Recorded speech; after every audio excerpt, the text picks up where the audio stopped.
बर्तमान यही टॉपिक ऊपर मैं एक कविता लिखी कविता को एठारे उपस्थापन करने जाऊँगी। मोर कवितार शीर्षक रही आज भी असुरक्षित नारी।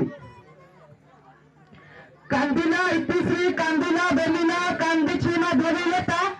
कांदिला इतिश्री कांदिला बेलिना कांदिछि माधवीलता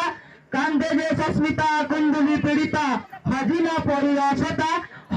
परिरसता धिक धिक एठी पुरुष समाज धिक धिक एठी पुरुष समाज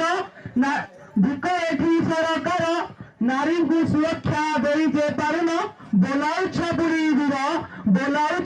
दूर केते नारी सह चलिबो एपरी धर्षण अत्याचार केते नारी सह चलिबो एपरी धर्षण अत्याचार भूलिगल कहीं तुमे माने मग्न खाइच मार क्षीर नारी गर्भे तुमे होइछ जन्म एक थाकी पसरिल नारी गर्भे तुमे होइछ जन्म एक थाकी पसरिल केउ दश आजी करिथिला परी तांको इज्जत लुटिल लुह जे सुखुनी मार आखिरु झुरी जाए दिन केउ दश आजी करिथिला परी करिल एभଳି काम केउ दश आजी करिथिला परी करिल एभଳି कर्म लुह जे सुखुनी मार आखिरु झुरी जाए दिन हाथ जोड़ी मुई करे अनुरोध करनी एभଳି कर्म कर जे सम्मान नारी को सर्वदा जीवरे वैकुंठ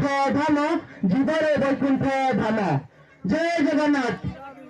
रमाकांत भाई ये जो सुंदर कविता को समस्ते अनुभव कर समस्त को आशीर्वाद ढाली दियो ये प्रतिभा दिन दिन बलवत्तर उपरको हो आमर जो कुनी झीटी सोनाली साहू आर अभिनय प्रस्तुत कर जो सुंदर